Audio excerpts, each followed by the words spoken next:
A moment heavy with symbolism. As the country marks the 47th anniversary of the Islamic Revolution, Iran's supreme leader delivered a carefully choreographed message from the shrine of the founder, Ruhollah al-Khomeini. Ayatollah Ali Khamenei appeared in public to project an image of defiance despite pressure and threats, including those directed personally at him.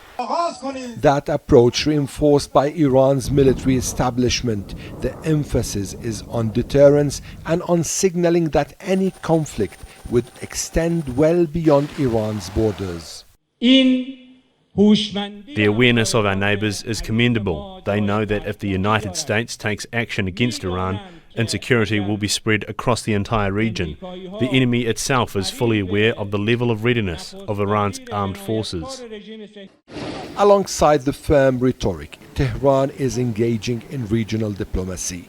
Foreign Minister Abbas Araghchi traveled to Turkey, while Ali Larijani, Secretary of the Supreme National Security Council, held meetings in Moscow. Iranian officials framed the visits as efforts to manage escalation and maintain strategic depth, rather than moves towards compromise.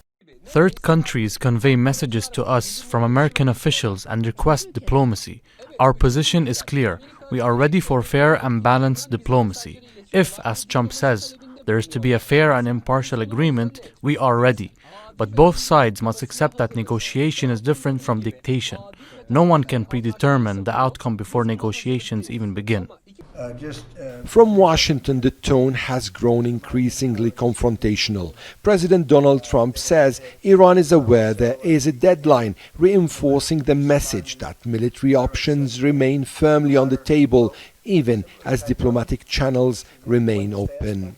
The language underscores a narrowing of the window and raises the stakes of miscalculation by both sides. What's certain for now is uncertainty. The drums of war are beating alongside intensified diplomacy.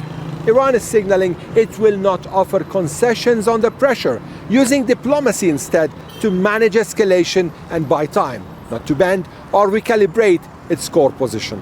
With Washington warning that the clock is ticking and Tehran insisting its red lines are unchanged, the gap between pressure and diplomacy remains wide.